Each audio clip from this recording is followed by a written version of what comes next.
Hi 21 Days to Fitness friends, this is Anita Stone, and today I'm going to go through just a few menu ideas for the week. If you're looking for something to cook, I'm going to show you some of the things that I cooked this week.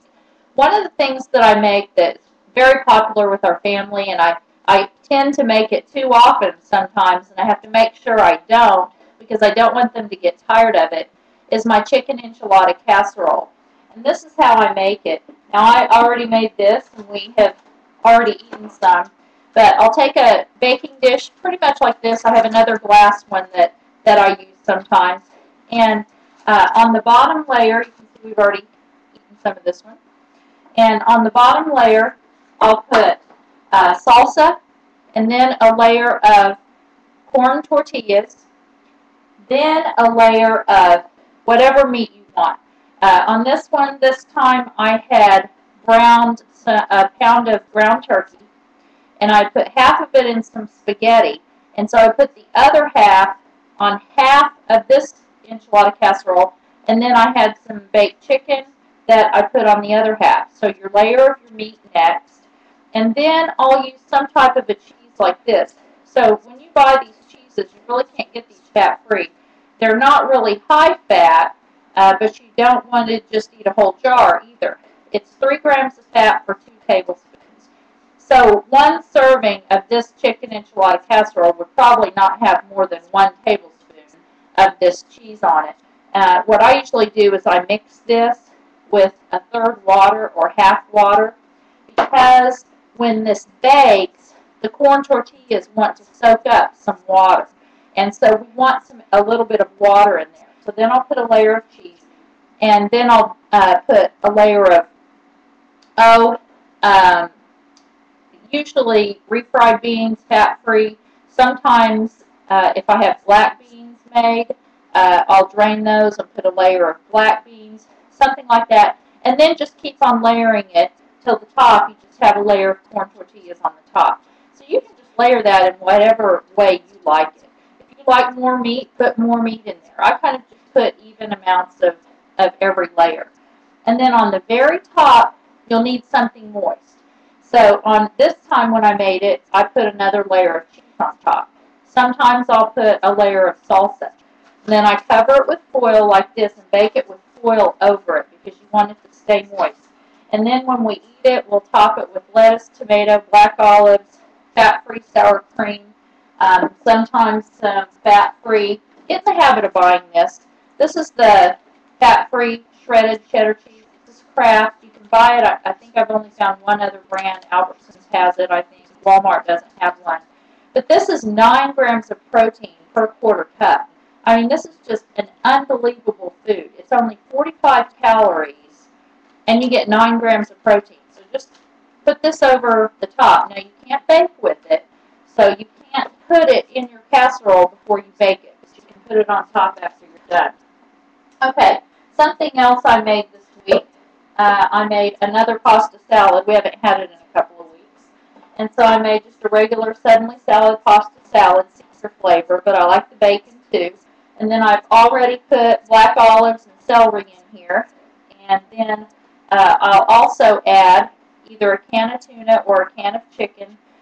Sometimes I don't put meat in it, sometimes I do. And this is something that our whole family will eat, and we'll usually put a plate of spinach and a layer of spinach on the bottom and the pasta salad on top. And then you can also sprinkle that with things like some croutons or some fat-free shredded cheese. I found these croutons at a new store near our house called Aldi, and it's called Tuscan Garden Caesar croutons. I think they were only $1 or $1.25 a bag, and these are the best croutons I've ever had. I love them. So if you're like not wanting to eat your salad, buy something like this that will just give it something that you like, and it'll make you eat your salad. Something else I made this week. Oh, by the way, let me just reiterate what some of our rules are for saving time. Remember, we're always trying to save time in our kitchen and with our cooking. So when I put this in the oven, I'm always going to put about 3 or 4 things. If I'm going to turn my oven on, especially right now, we're in the summertime, we've got 100 degrees outside. So if I'm going to turn my oven on, I'm going to put about 3 or 4 things in. So I also had some chicken breast that hadn't been cooked. I had thawed it out, and so I made some, put it in this Tupperware bowl, some chicken, baked chicken, with this barbecue spice on the top. So made that barbecue chicken. I didn't put barbecue sauce on it this time, but just put some barbecue spice. And also, the next thing I'm going to make is broccoli stew. And I don't know if I mentioned last time that you can put a half of a can of this cream corn in your broccoli stew, and it is so good. It adds a little sweetness to it. I always put cream corn in my chicken chili too. You know that if you've read my chicken chili recipe. So the other thing that I put in the oven, forgot about this, was cornbread. So we made this beautiful pan of cornbread, and I'll tell you the cornbread that I like the best. It is Marie Callender's, and I put a half of a can, or about a third of a can of cream corn in that. You can also put some green peppers in there and red peppers. I didn't have any. I have some now. I didn't have any when I made this, so I didn't put any in this. Now, the other thing that I cooked, one more thing back here. Don't want to forget this. I was making some brownies to send over to my friend's house because my son was going to a friend's house. And so I made their brownies normal, and then I made protein bar brownies for us. I went to GNC a couple days ago, and they had a sale on their protein bars. So I bought several brands of protein bars that were on sale. They had some for 29 cents, 49 cents, and 79 cents. So I bought several different kinds that I haven't tried before. Brought them home. There was one kind that we really didn't like. None of us said, well, we'd eat it if we were starving in the desert, but it was not that great. So I took 2 of those bars, chopped them up. They really weren't that bad, but they just had a really thick texture that you could really hardly chew up. Very chewy. So I chopped them up and ground them all up, and I put them in this pan with a very small one of the snack size brownie mixes. And then I added some extra cocoa, Hershey's cocoa, just for antioxidants, just to add a little bit more chocolate flavor. Obviously, we like the chocolate flavor of the Hershey's cocoa. So I added that, and also I thought, okay, what else? What other fruits? You're always thinking of what fruits, vegetables can I add to my cooking? And I had raisins here in my kitchen. I always have a little canister of raisins. And so I put quite a few raisins in here.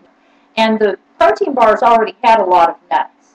And then mixed it all up with the blender. I had to blend it for a pretty long time. Got it all blended up.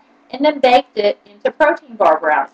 So now these brownies have protein. And you know what? They're really good. See, we've eaten half of them. So I ate about most of that. But anyway. So now the kids will eat them. And before, the protein bars may have just sat in the pantry because it wasn't something we really liked. So that's an idea, some ideas for you to do for this week. Take, what you can with that and do something with it. Do what you like to do. Be creative.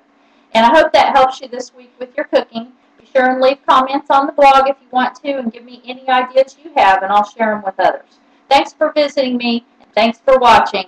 Have a great day. Bye-bye.